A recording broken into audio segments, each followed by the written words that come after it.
Hello, everybody, and welcome to the Bet Right Sports Betting Podcast presented by the Six Pack Coverage Media Network. Jeff Farrello and Andrew Tanzi coming at you.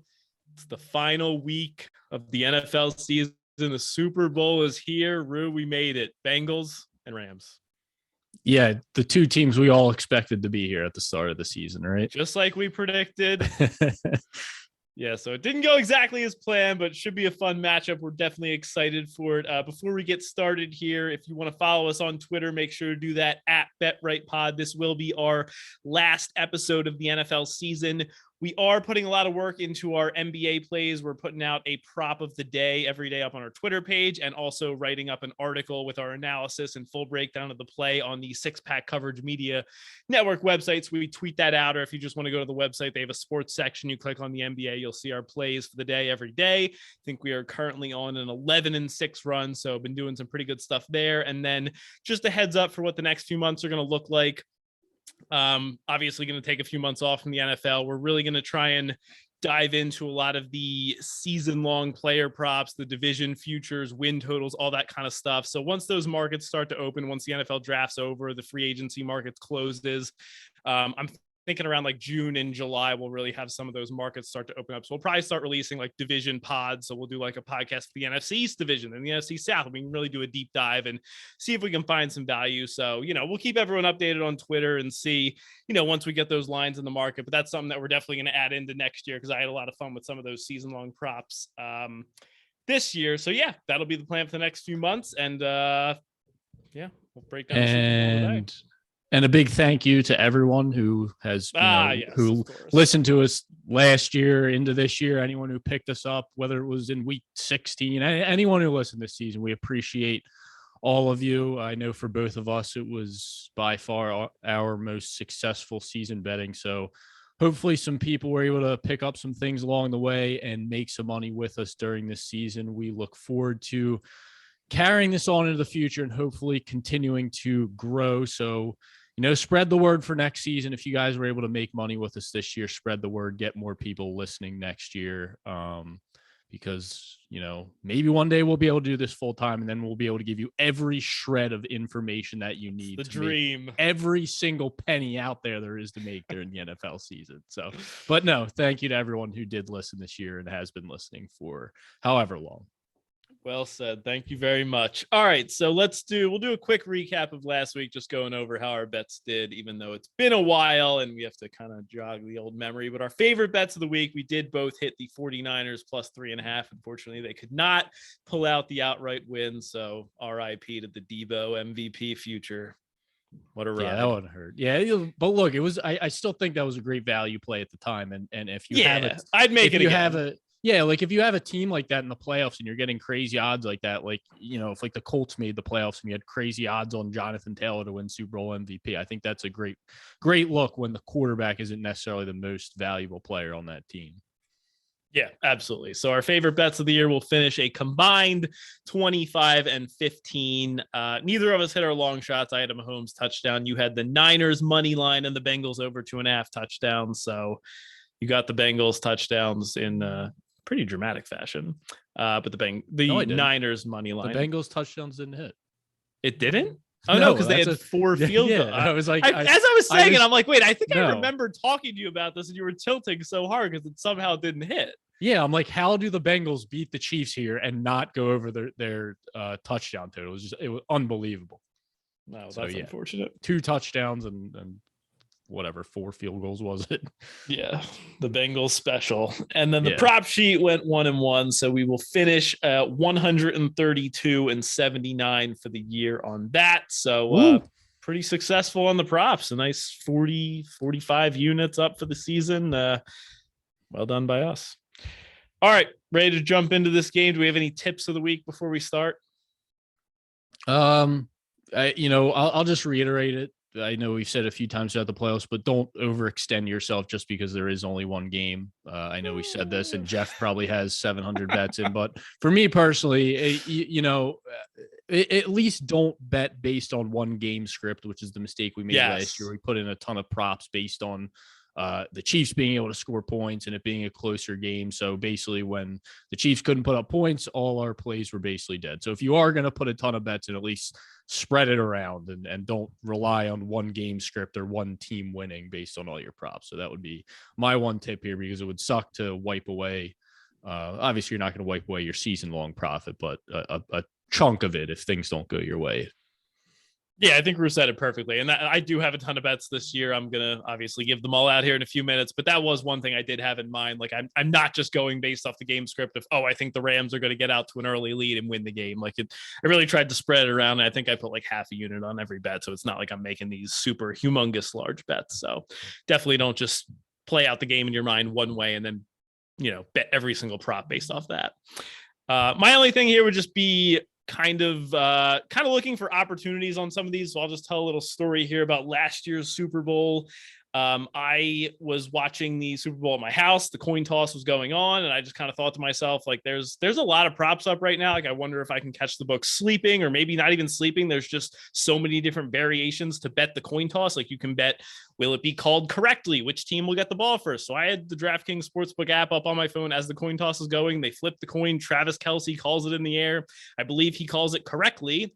And I have right in front of me, will the coin toss be called correctly? Yes, no, -110 on either side. And the line doesn't get taken down. So I got thousands of dollars. I wish I would have bet more, obviously, because I knew what the outcome was. But, I was able to get $4,000 or $5,000 in profit before the game even started. So just keep an eye out for some of these. Like, there's tons of books out there. If you can have a couple of them up on your phone while the coin toss is happening or while some of these things are going on, there's definitely a chance that some of these markets may not get taken down immediately since there's so many different variations. So that'll be my one tip.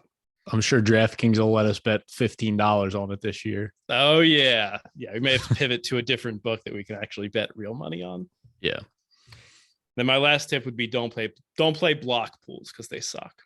Nothing pisses me off more than a Super Bowl block pool. And don't bet on the coin toss, for God's sake. You're getting -105 odds. Until they offer +101 odds, don't bet on the coin toss. Or just find someone in your house and just flip a coin right there and bet it. Like, you just get +100 odds. Like, why would you need to bet a sports book to flip a coin? Like, everyone has a quarter sitting right next to them in the door. Like, unbelievable, the people that bet the coin toss. Unless you know the outcome, then you bet the coin toss. Yes. All right, you ready to jump into the game here? Let's do it. All right, one last time for the season. We have the Cincinnati Bengals against the Los Angeles Rams. Rams are around 4-point favorites. They've been 4.5 for most of the week, but it looks like it's trending down to 4, even some 3.5s popping up in the market now. Over under was sitting at 49.5 for much of the week. I'm seeing some 49s and 48.5s popping up. This game will obviously be played in SoFi Stadium. So it's not really a home game for the Rams because a lot of the tickets are going to be from corporations and businesses. And it's not like it's going to be a 90% Rams crowd or anything, but it is kind of interesting that they're playing in their home stadium. Bengals have covered the spread in 8 straight games. This is their first Super Bowl appearance, easy for me to say, since 1988.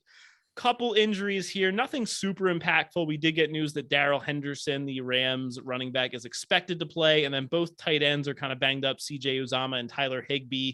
I've heard kind of mixed reports. Both of them seem like they want to play, but that doesn't necessarily mean they're going to be effective. So I would say they're both questionable, but I don't think that's really a major impact to either side. So start with the side in the game here. So Rams about a 4-point favorite. Rue, do you have a play on the side for this one? So I think the Rams win this game. I didn't lay the points. I have another way I'm going to attack it that I'll touch on later. If I were betting the spread, I would probably lean the Bengals. I feel like there's a little bit of value there. I probably would have made the Rams maybe 3-point favorites myself. So getting an extra point and a half there, I kind of like with the Bengals. But look, to me, it's just, and obviously you're going to hear about this read about it, whatever podcast. It's all about this Rams pass rush and this Bengals offensive line. So Bengals faced 4, not counting the Browns in week 18, 4 other teams ranked top 10 in ESPN's pass rush win rate. The Rams are currently ranked number 1. Burrow was sacked 5, 4, 4, and 3 times in those games. Bengals went 2-2. Bengals only faced one defense the entire season ranked top 10 in defensive DVOA and lost that game. So to me, and I touched on this. That's not even possible. Yeah. So it was against the 49ers and they lost the game. That's crazy. And I touched on that late in the season when I've been fading the Bengals for too long now because I've lost so much money on them. But they faced one of the easiest schedules in the league in terms of DVOA, and I look at the games where this offense went off, and it was against the Ravens, who are missing their entire secondary and a bunch of other pieces, the Chiefs, whose defense stinks, as we know, the Vikings, the Raiders. 2 games against the Steelers, who are a pretty good defense, but they had their holes. And one of the games was mix and rush for 150 plus yards. Both those games, Burrow didn't even throw for 200 yards. He only attempted 24 and 18 passes. So moral of the story is, I don't think this offense, it's a good offense. Look, I'm not going to downplay it. I just don't think they've been as tested as much as we think. And we've seen it all year in the playoffs. Zach Taylor, he loves running the ball on first down, and it's can't get enough of it. It's just to the detriment of the team, and they've gotten away with it so far. They really have, but it's just they're constantly in these 2nd and longs and 3rd and longs, and I think that's where this Rams pass rush can change this game, because you want to throw a quick pass and get the ball out of Burrow's hands quick on 2nd and 8 and 3rd and 8. Be my guest, you're going to have a bunch of guys rallying to the ball. It's going to be tough to sustain drives like that. So I just think they're not going to find success on the ground. They had some against the Chiefs last week. This Rams rush defense is top 5 in the league. They've been great in the playoffs. They shut down, arguably the best rushing offense in the league last week.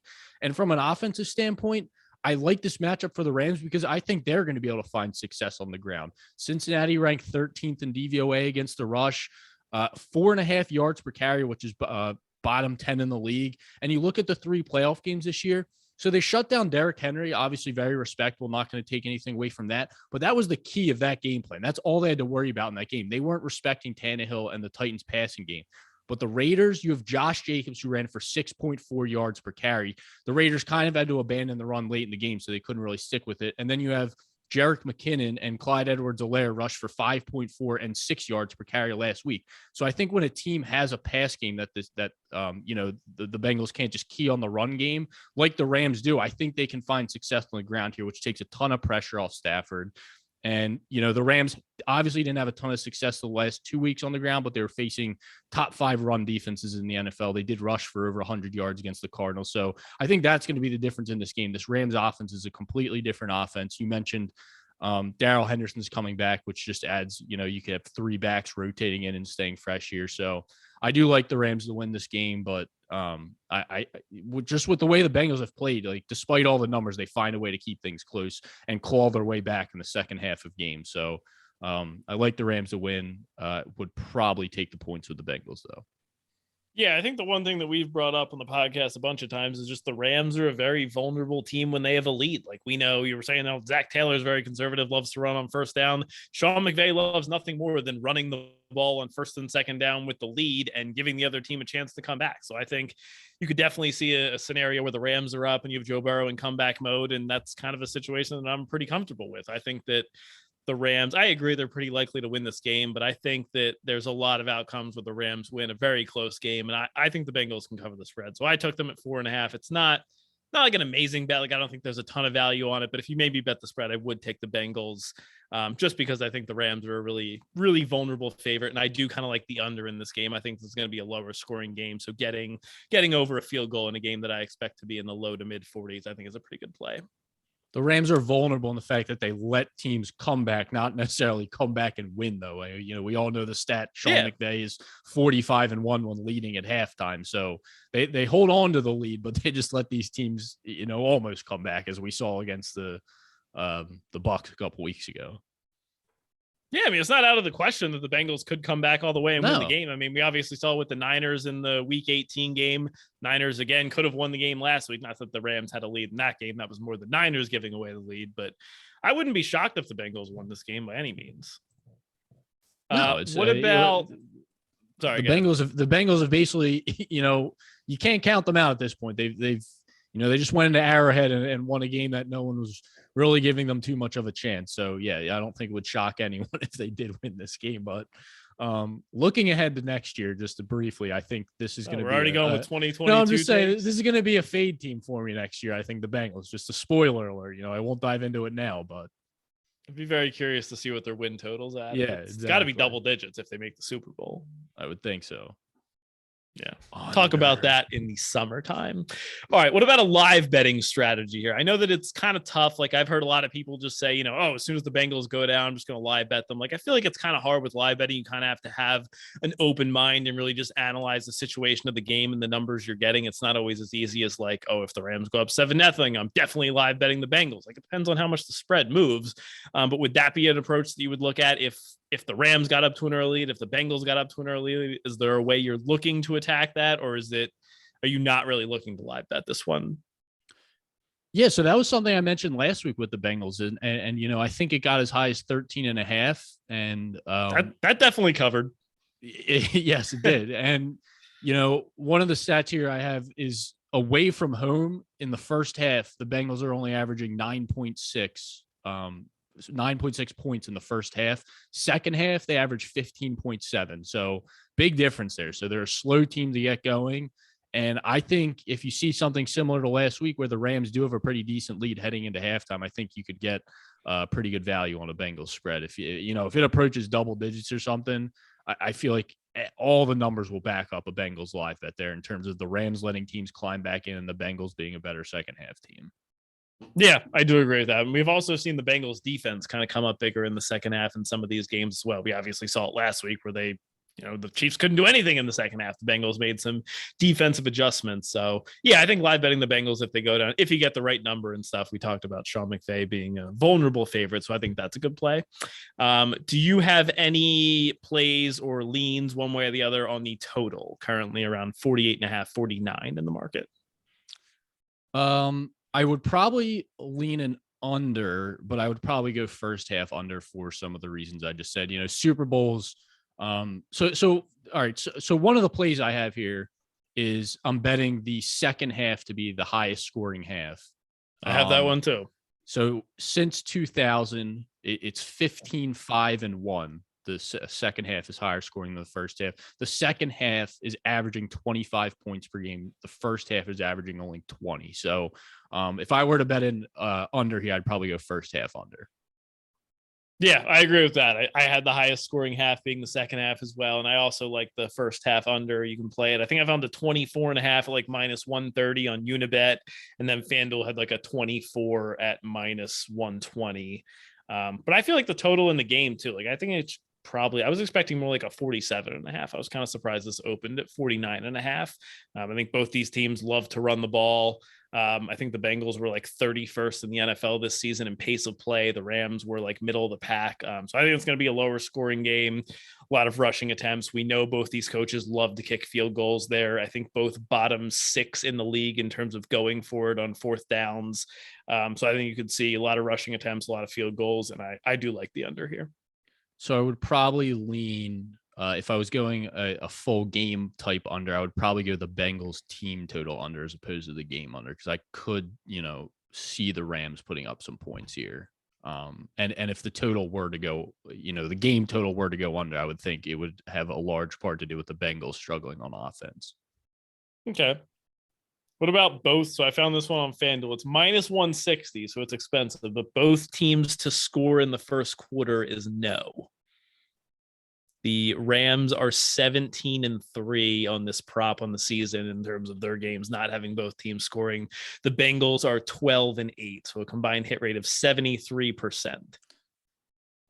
It's a little too expensive. If it was closer to minus 110, I probably will. But you have a really good kicker in McPherson for the Bengals, which scares me a little bit. If you get anywhere near field goal range, he's been pretty much automatic. So.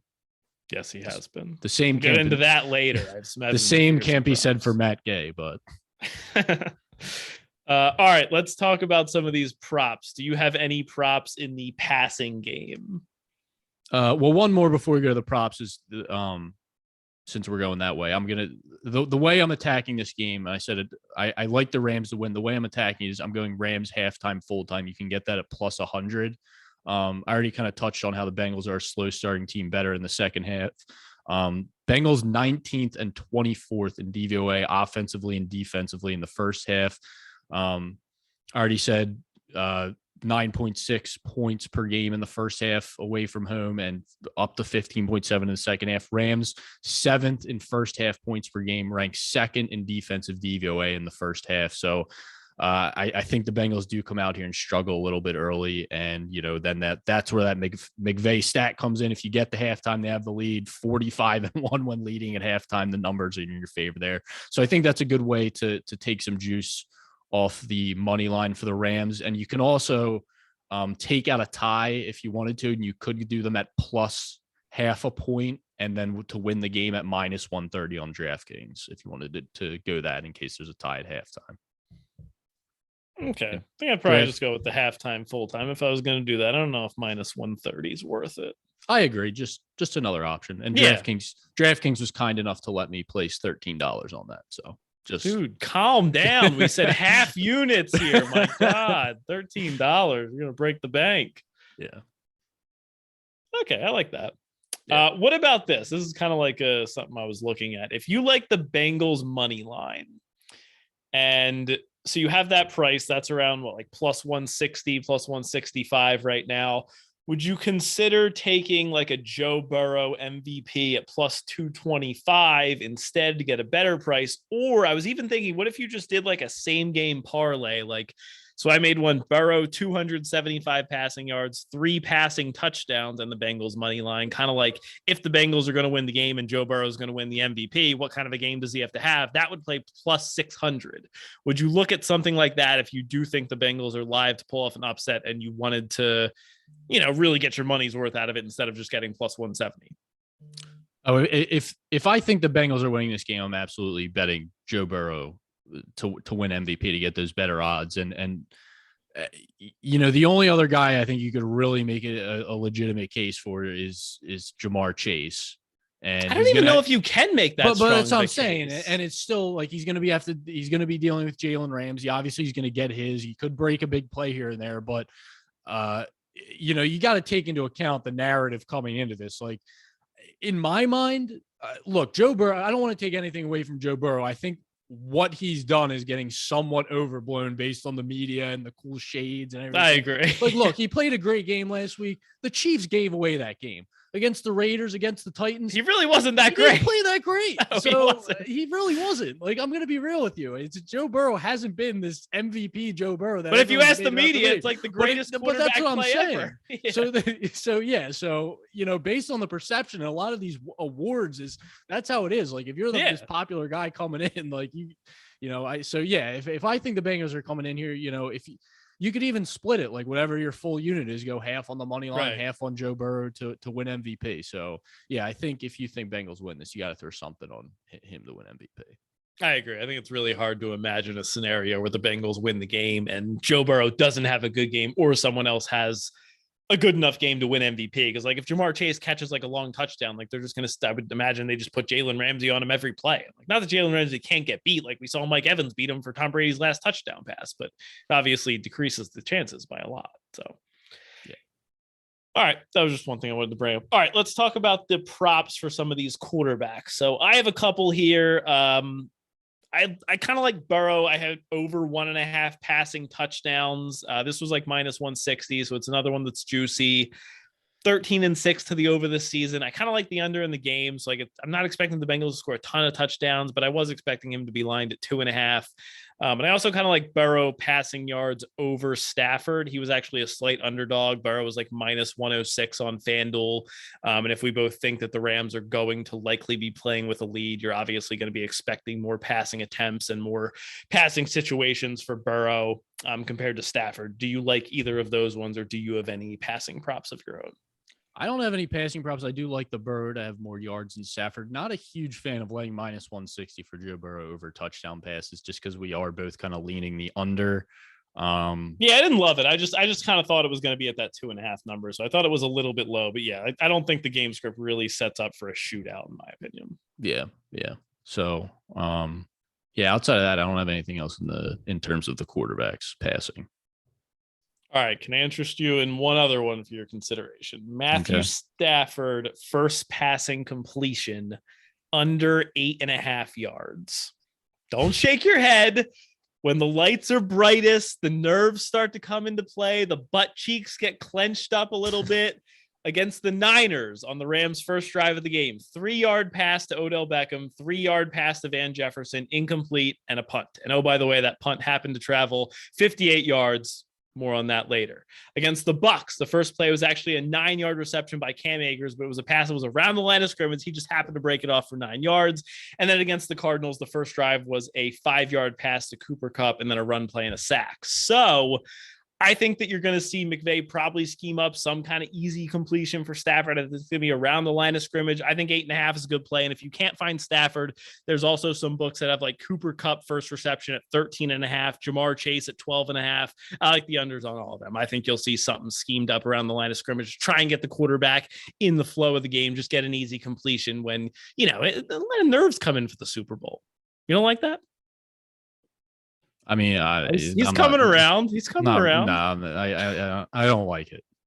All right, it's no. See, this is what I'm talking about. I'm not overextending myself and reaching for these props that, it's just not there for me.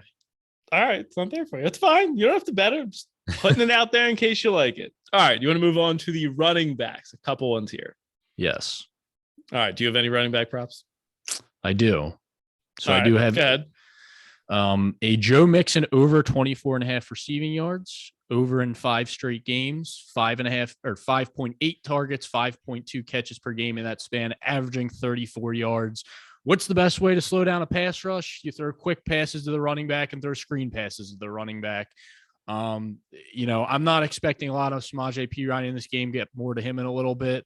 This is going to be all Mixon, and 5 straight games. He had 70 yards in one game, 40 yards in another game. So he's involved in the passing game. I don't expect them to be able to get too much on the ground. So I like them to get Mixon involved in the pass game, try and slow down that pass rush a little bit. Yeah, I like that. I don't really like Mixon on the ground either. I was kind of looking at his under rush yards, but they just love to run the ball so much. So yeah, I do like him through the air. I think that's a good play. So if you want to do instead of Mixon rush yards, what is rush yards? Like 60 something? Yeah, 60, like 63.5, 65.5. So you can actually do the Bengals team rushing yards under 88.5 as opposed to that. I feel like that's almost a better bet than just Mixon, because who else is getting, you might have Jamar Chase get a carry here and there. Burrow might have a couple scrambles, but he really hasn't been running the ball much this year. So I feel like he did run for 25 yards last week. Burrow. Yeah, did. but how many other times has he done that this year? Once against the Broncos. So I feel like you're almost. I hear you. Yeah, I get it. And even if he gets like 10 yards or something, like again, Samaje Perine has 1 carry the entire playoffs. Right. I feel like you're almost buying more yards on top of what Mixon's yardage props at. That's just another way I think you could go about attacking it. Yeah, I don't hate that. That's actually pretty good. Yeah, you get an extra 20 plus yards, 23 yards. Yeah, so you basically, 23 yards. The rest of the Bengals team has to make up 23 yards. I don't see it. I mean, unless you have another one-off game where Burrow's running the ball. Like I said, I don't expect much Perine, and maybe you have a reverse to Jamar Chase or something. So, yeah, I don't know. It seems like it's going to be all Mixon on the ground and no one else. Well, if it makes you feel any better, one of my bets here is Jamar Chase under 4.5 rush yards. Right. I don't understand this line at all. 16-4 to the under this season. He did get 3 carries against the Raiders, had 23 yards, but since then 1 carry for 2 yards against the Titans and 1 carry for 3 yards against the Chiefs. He only saw 12 carries on the entire season. So the chance that he sees more than 1 carry, I think, is almost 0. And if he does get a carry, 5 yards is no joke. That's way past the line of scrimmage. We saw these receivers lined around 1.5, 2.5 for most of the year. 4.5, that seems crazy to me.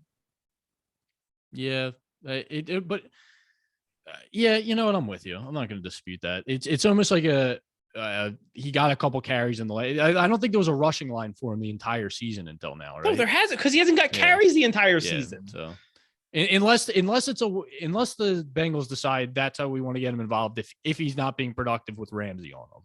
Yeah, but like we've seen some games like that, like he'll throw him screen passes and stuff. It's not like you have to hand it to him if he's. I mean, I don't expect Ramsey to shadow him either. Yeah, and the other side of that is okay. We're going to try and get Chase involved. They run one reverse to him that doesn't gain any yards. Right, it loses 3 yards, and now it's like, oh, we can't do that anymore. Yeah. Now we need 8 yards to break it. So yeah. The other one I like on the Rams side, I think we talked about it a little bit earlier. I don't know if you're on it or not, but I like Cam Akers under rush yards a lot. I got this at 65.5. I think that line's still out there, at least a 64.5. He's been terrible. 4 straight games of less than 4 yards per carry. Hasn't topped 55 rush yards in any game this season. Obviously only played for them, but still. Darrell Henderson, like we said, is expected to play. McVay was actually quoted last night at his press conference. He said, I think Darrell is going to go, so you'll have Cam, Darrell, and Sony, and you'll be able to see a good 3-back rotation based on how the game unfolds. So I kind of think it's going to be some sort of a hot hand approach. They're going to give all of these guys a look, and if any of them really stands out, maybe they'll kind of ride in. But I just think, I mean, Akers has been going way under 65.5 every single week. So now you add Henderson into the mix. Maybe he gets 3 or 4 carries. Like the Bengals don't have a great run defense, but like I just don't see the path to success for a guy that has shown no ability to run the ball for any kind of consistent yardage this playoffs.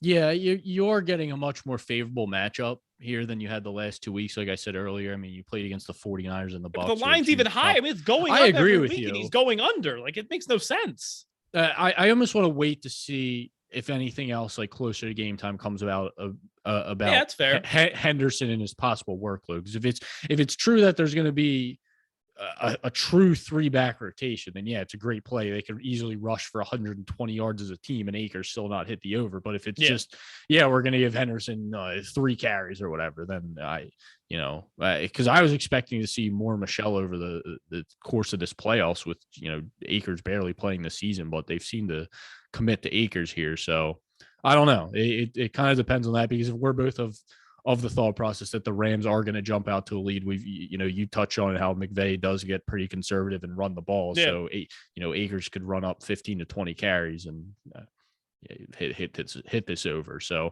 I'm on the fence with this one because he has been bad, but they've also haven't been favorable matchups. Okay. All right. Let's talk about Samaje Perine. What do you got on Mr. Perine? Mr. Perine unders. Mr. Perine has 1 carry in the playoffs. So I've heard a lot of people betting his overs this week. It's really strange to me. I'm with you. So I did rush plus receiving yards under 14.5. 1 carry in the playoffs for 2 yards, which was against the Raiders. So he has no carries in the last 2 games. If you take out the 1 long broken screen pass last game, he has a whopping 3 catches for 6 yards in the last 2 games, and that's it. So that's his production in the playoffs. You take out 1 long play, it's 1 carry for 2 yards and 3 catches for 6 yards. This is the Super Bowl. Joe Mixon's proven he's a workhorse back. I don't expect to see much of Samaje Perine on the field. I would maybe project him to get 1-2 touches in the game.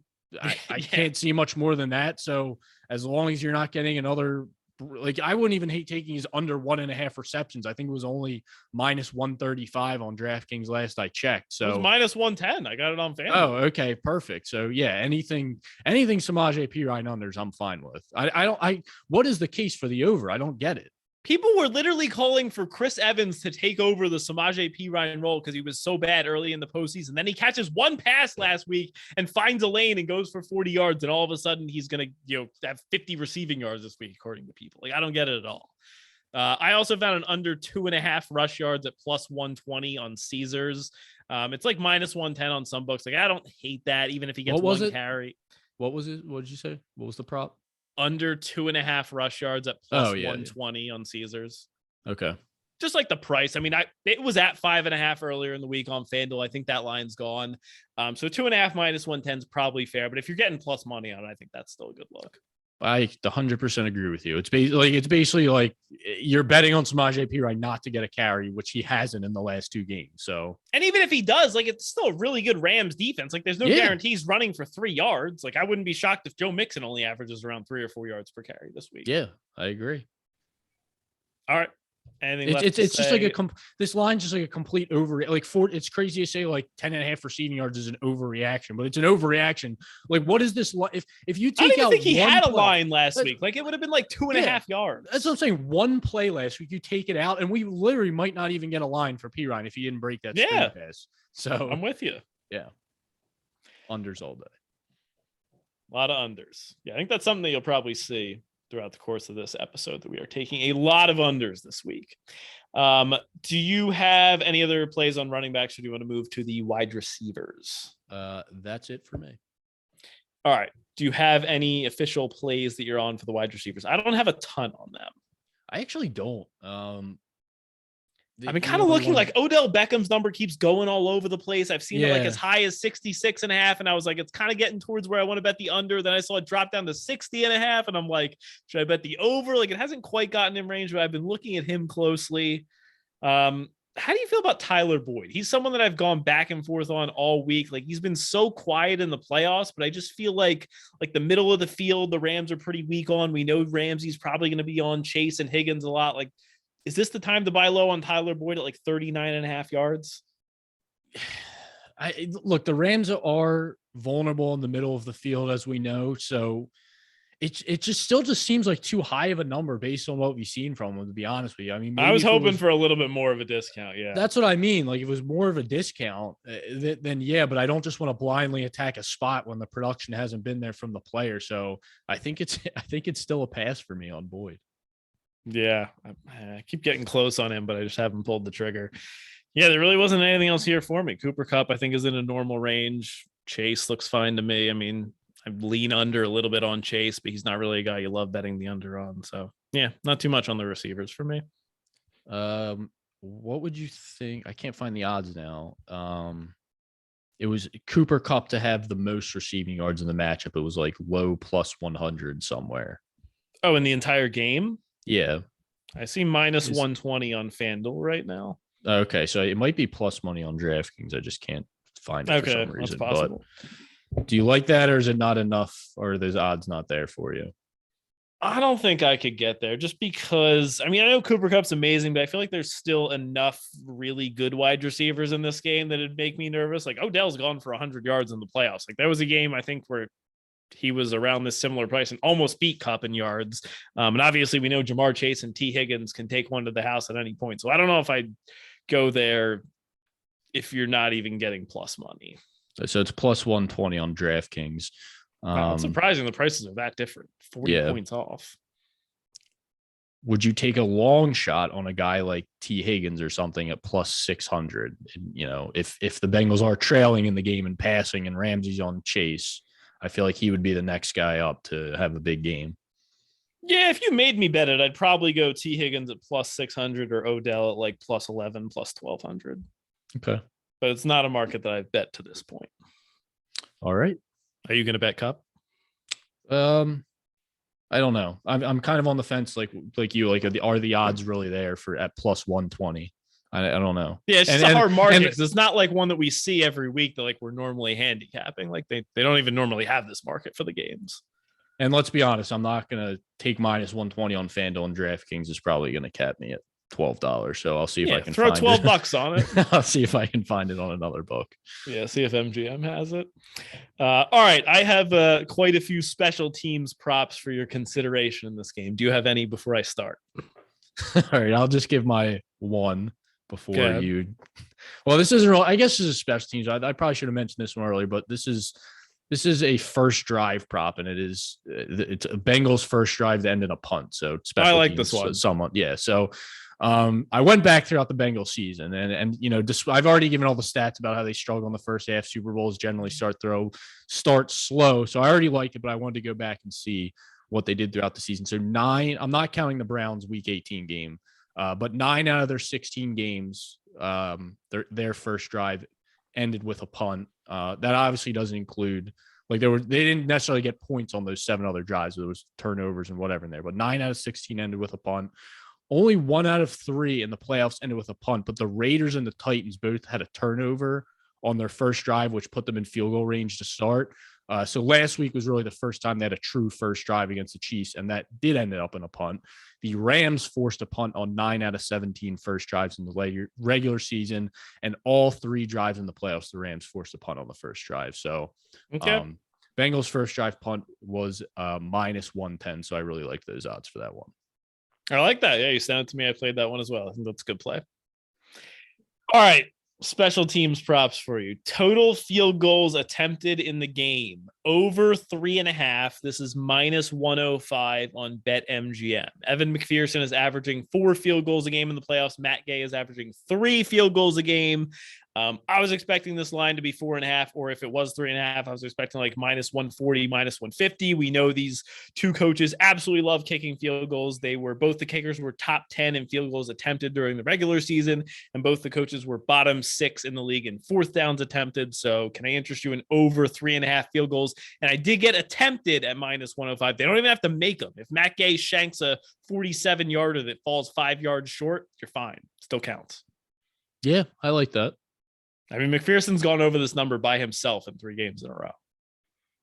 Yeah, I mean, look, Zach Taylor's never going to pass up a good field goal. We know that. He's never met a field goal he didn't want to kick. All right, next one ties into this one. Bengals team to make the longest field goal at minus 110.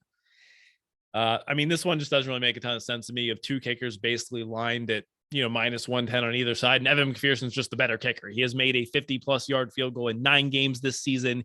He's hit from 52 and 54 each of the last 2 games. He has a long of 58 on the season. Matt Gay does have a leg. He made a 55-yarder this year, but I think there was some rumors that he struck or that he had some kind of pregame injury against the Bucs, and that's why we saw that kick come up short from 47 yards, which is obviously very alarming if you're trying to get a kicker that can make a really long field goal. And then there was another one from 54 yards that went way wide. So I don't even know if McVay will attempt the 50-plus yarder with Gay at this point. So I think this at, minus 110 was easy money on Money Mac. Yeah, I like that too. All right. Opening kickoff to be a touchback. God, here we go. This is where I tap out. just listen to them. I'll give you my breakdown. That if you're listening at home, like I just want to give you the information. You decide if you want to make the bet or not. There's a million props you can do. These are the ones I found value on. If you don't like it, that's fine. You don't have to bet it. Opening kickoff to be a touchback. No at plus 100 on Caesars. 26 of the last 28 opening kickoffs have been returned out of the end zone, including each of the last 4 years after they changed the NFL kickoff rules. We are talking about like a 94% hit rate at plus 100. Yeah, I did see this stat earlier because they use they use a ball that's not broken in, right? Isn't that what it is? Like they make apparently who's the guy, the punter dude that does the podcast? Pat McAfee. Yeah, he did like some whole breakdown. Apparently the ball is like some sacred ball that like no one's allowed to touch. So when you kick it, it doesn't go as far as the balls that have been like handled and used for warm-ups and stuff. And that's part of the breakdown of why it doesn't always go into a touchback. Okay. So you're in on can't argue with a 90+% hit rate. Okay. Chris Evans, longest kickoff return over 23.5 yards, and the Bengals to have the longest kickoff return in the game at plus 105 on BetMGM. This is under game props. Chris Evans has gone over 23.5 for his longest return 4 games in a row. He averages 24.5 yards per return for the season. Rams kick returner Brandon Powell averages only 23.2 yards. So we have a better kick returner for the Bengals. We're expecting the Rams to score more, giving Evans more opportunities. Why is he plus 105? I don't know, but I'm going to bet it. Yeah, I'm out on that one. All right, let's go to my man, Johnny Hekker. Johnny Hekker. How do you have more special teams props than anything else in this game?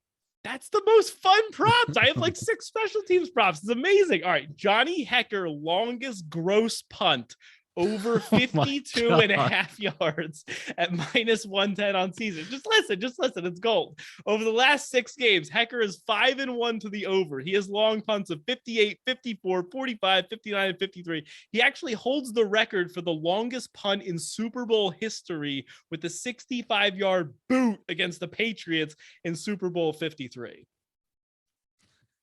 52.5 yards over Johnny. Just keep going. Get all these. What else you got on special teams? I think that don't look at me for approval after each one because you're not going to get it. I think that was it. Yeah. So we got the Chris Evans, the Bengals longest return, Johnny Hekker. Yeah, we're good. All right. That should be all the special teams props for me in this one. All right, good. Hope everyone out there enjoys them. I'm going to be sweating the kickoffs, the punts. Oh my God, it's going to be amazing. All right. Any other game props for you in this one before we go over some, we'll do some long shots, favorite bets of the week, if we have any of them. I have one more for you. Okay. Go ahead. No, I was going to say, do you want to do MVP? Yes. Yeah. We'll break down MVP in 1 second. I have one more prop I just wanted to mention that I forgot to say earlier. Matthew Stafford over 2.5 rushing attempts. This was like pretty cheap. I think it was only like minus 103 on FanDuel. In the playoffs so far, Stafford has 5, 4, and 6 rush attempts. We've seen him run more on like third downs, trying to get the first down. We know that quarterbacks run more in the playoffs, and obviously kneel downs count as well. So I thought, I was originally looking at the yards, but I feel like the attempts is a stronger play just in case there are kneel downs at the end. I thought 2.5 was pretty low. All right. Okay. All right. Let's talk about Super Bowl MVP. So right now, let me just pull up the current odds. Obviously, Matthew Stafford is the favorite. He's around plus 125. Would you ever bet Stafford to win MVP? Because I honestly think he might be, like, even though I think the Rams are going to win, I think he might be the worst bet on the entire board. No, the odds aren't there for me to take Stafford. I think Kupp is the best, honestly, the best value on the board. Right? Like the MVP candidate from their team is Cooper Kupp. Like, why is he 6 times the odds of Stafford? Yeah, and we've seen it. Like Julian Edelman won Super Bowl MVP without even scoring a touchdown. So you could realistically have Cooper Kupp have like a 10-catch, 150-yard game without even scoring it and win MVP in this game. So I just think, plus 500 to plus 600. He's been in that range all week. I think that by far is the best value on the board for MVP. Yeah, I think that's, especially if you think the Rams are going to win, I think that's a good idea. Would you look at any of like the Rams defensive players? Like some of them are pretty high up on the odds boards. Like Aaron Donald, like I know he's an awesome player, but like 15 to 1 to win MVP. Like that seems pretty short. Von Miller only 39 to 1. I think Jalen Ramsey's in like the 80 to 100 range. Would you look at like a Rams defensive player? Do you like, I don't know if the odds are necessarily there for me. I never take, I mean, it's so rare. I know Von Miller won MVP once, but just what you need to do as a defensive player to win MVP, like especially for Aaron Donald at 15 to 1, there's no way I'm paying 50 or like 15 right, to if 1 he's odds 50 or 100, like okay, you could make a case he can get 2 or 3 sacks, but 15 to 1, I mean he's lower than Odell Beckham, lower than Jamar Chase. Like, yeah, there's no way. Maybe you could convince me to play a small play on Von Miller, around 40 to 1, but even then I'm hesitant. So for me, it's Kupp. Like I said, if you're betting the Bengals to win, I think Burrow's a great bet for MVP. And then outside of Burrow on the Bengals side, I mean, it's really hard to make a case. It's hard to make other guys. It really is. I mean, we already said it's tough to make a case for Chase because you feel like it would default to Burrow. Couldn't really. I mean, Mixon plus 4,000 maybe. I don't know. I think there's a stat about running. There hasn't been a running back that's won in like 25 years or something weird with running backs too. Yeah, I mean that is a pretty decent price on Mixon if he is going to score a couple touchdowns, maybe. Yeah. I mean, there's really no defensive player you could make a case for on the. Maybe Trey Hendrickson has a few big sacks, but I just don't see. I think Burrow's the clear-cut choice for the Bengals. Okay, you ready for my long shot? This is the long shot of all long shots. Is it Evan McPherson? No, not in a million years. His odds are like 400 times too low. He's like the 4th favorite or something ridiculous. No. All right. So my long shot MVP is going to be a man that before the playoffs started was doing what you and I do. Was watching football on his TV on his couch. Come on. Give me a man break. that was retired. Listen to this. Imagine a low scoring game in which the Rams are up 17-13. There's a minute and a half left in the game. Joe Burrow has the ball. Both quarterbacks have a couple turnovers. It's an ugly, sloppy game. He drops back to pass. Tyler Boyd's coming over the middle. Who comes up to make the game-saving interception other than Eric Weddle? Comes out of retirement. It's a low-scoring game. He makes the biggest play of the game. You have the narrative. The dude was retired a couple weeks ago. Everyone knows Eric Weddle. He is plus 45,000. I put $55 on this. That was his most FanDuel let me do to win 25 grand. He is priced higher than Chris Evans, who is the Bengals kick returner, A'Shawn Robinson, the Rams defensive tackle that no one's ever heard of, he's priced higher than Mitchell Wilcox, the Bengals' third string tight end, who has 3 catches on the entire season. You're telling me Eric Weddle has lower chance than him to win the MVP? I'm not telling you he's going to win, but 450 to 1. He's going to be on the field for every snap. He's a Hall of Fame level safety. He can win. All right, whatever you say. I mean, I'd rather bet him than Aaron Donald at 15 to 1. Oh, I mean, yeah, I agree with that. Donald is grossly overpriced or underpriced, right? I feel like it's overpriced. I don't know. Whatever. Overpriced means you don't want to buy it because it's too expensive. Okay, yeah, overpriced. All right, so can I get you to throw $1 or an Eric Weddle MVP? All right, I'll throw some pizza money at it. I mean, look, you go to Starbucks, you order a tall black coffee, no cream, no sugar. You put that money on Eric Weddle to win MVP. You walk out with $1,000 Monday morning. Ice or no ice? How does it get better than that? But it's winter. Well, you get iced coffee in February. I only drink 20 iced degrees. coffee. But why? What? Hot coffee is amazing. No. All right. You ready to give out our official long shots? Do you have a long shot for the podcast? Yeah. All right. You ready to give out our long shots for the podcast? Yes. All right. I will give the honors to you. Go ahead. All right. I am going with, where is it?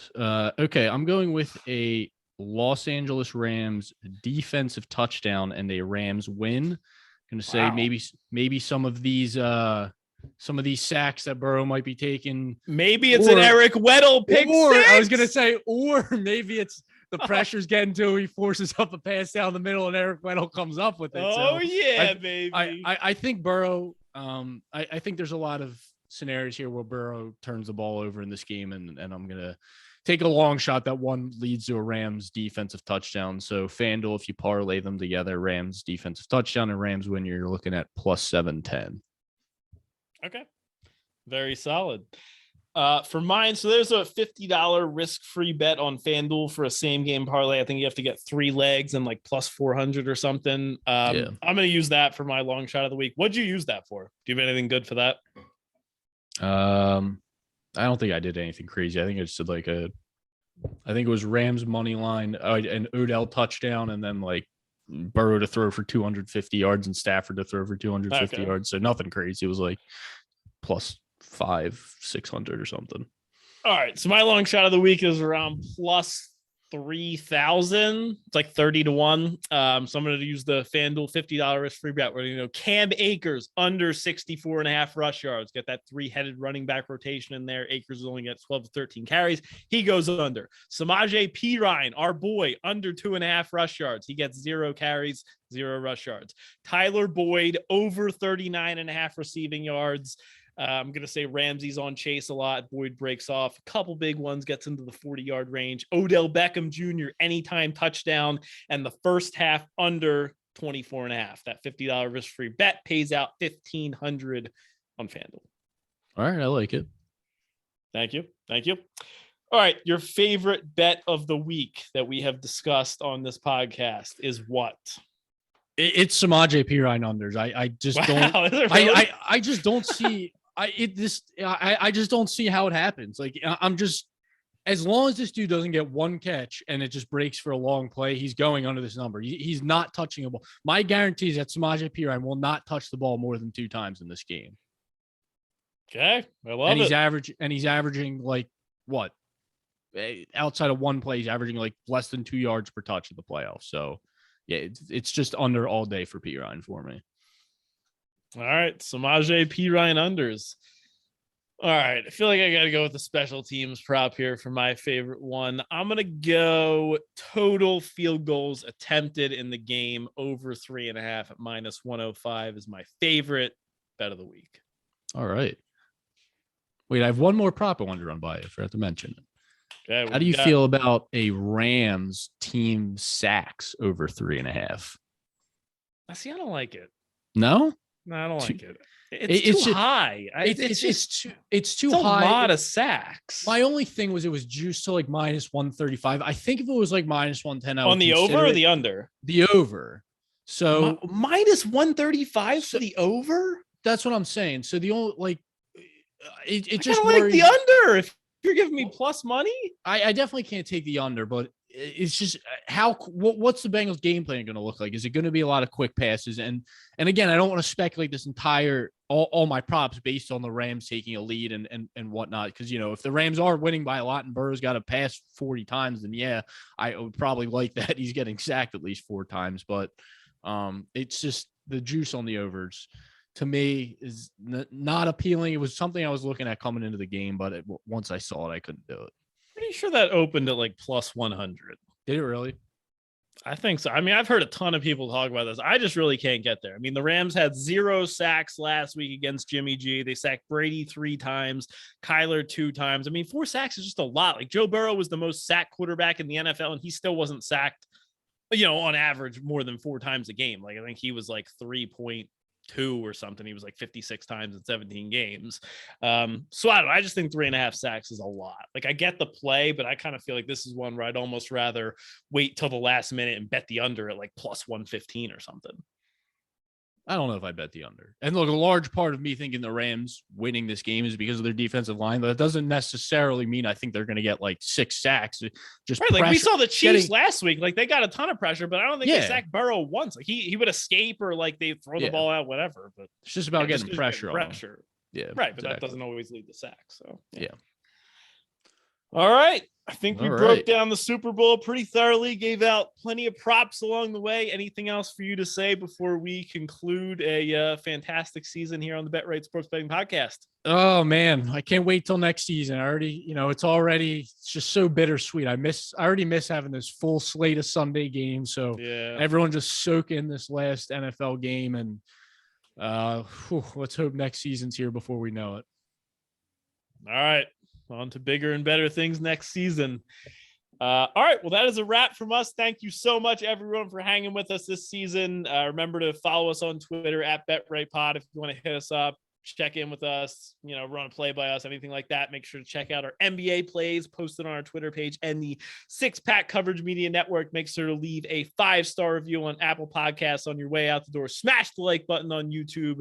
Share the podcast with a friend. Let's keep this thing growing, and we will be back and better than ever for next season, ready to go. So from Jeff and Rue for the last time this season, this is the Bet Right Sports Betting Podcast, because every time you bet with us, you bet right. You bet right.